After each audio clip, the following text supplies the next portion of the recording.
بدبختی دور کرنے کے لیے وہ دعا جو موسیٰ علیہ الصلوۃ والسلام کو اللہ تعالیٰ نے دی ہے، دیکھو اتنی قیمتی دعا ہے کہ آج تک ہم نے نہیں سنی ہے لیکن اس کے فضائل کا ہمیں پتہ نہیں تھا۔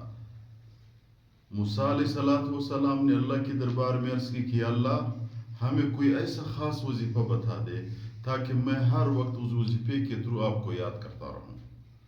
موسیٰ علیہ الصلوۃ والسلام کو اللہ تعالیٰ نے عجیب جواب دیا ہے، ہمیں اندازہ نہیں تھا۔ موسیٰ علیہ الصلوۃ والسلام کو اللہ تعالیٰ نے فرمایا کہ بھائی لا الہ الا اللہ پڑھو۔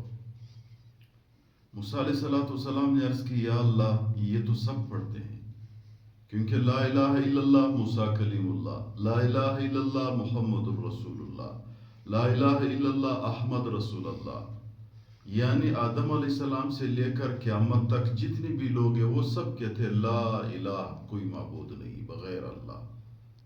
تو موسیٰ علیہ الصلوۃ والسلام نے عرض کی اللہ یہ تو سب پڑھتے ہیں، مجھے کوئی خاص وظیفہ دے دے۔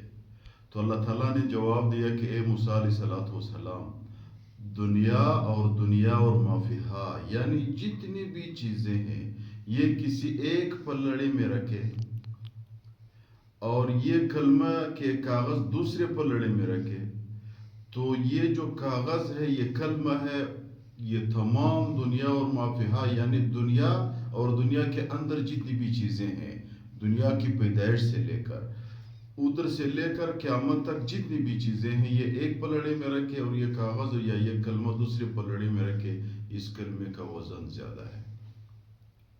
فرماتے ہیں علماء کرام کہ جو بھی بندہ لا الہ الا اللہ کا ورد کرتا رہے گا اس کی دل میں خود بخود وحدانیت آ جائے گی۔ فرماتے ہیں جو بھی بندہ لا الہ الا اللہ پڑھنے کا عادی ہے وہ کسی اور کا محتاج نہیں ہوگا، اللہ براہ راست اس کے مسائل حل کریں گے۔ پھر فرماتے ہیں جو بھی بندہ لا الہ الا اللہ پڑھتا رہے گا ان کو اللہ تعالیٰ غیب سے رزق دے دیتا ہے۔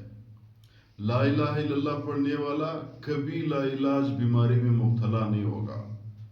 لا الہ الا اللہ پڑھنے والا کبھی ایسی بیماری میں مبتلا نہیں ہوگا جس کی وجہ سے اس کی عزت لوگوں کو نظر آ جائے، یعنی وہ ایسے محتاج نہیں ہوگا کہ لوگ کہیں گے کہ یار یہ بیماری تو بہت گندی بیماری ہے، وہ ایسے محتاج نہیں ہوگا کہ اس کی عزت لوگوں کی نظروں میں گر جائیں گے۔ لا الہ الا اللہ پڑھنے والا جس مجلس میں جائے گا اللہ تعالیٰ اس کی کلمے کی طاقت کی وجہ سے اس کو ہر مجلس میں عزت ملے گی۔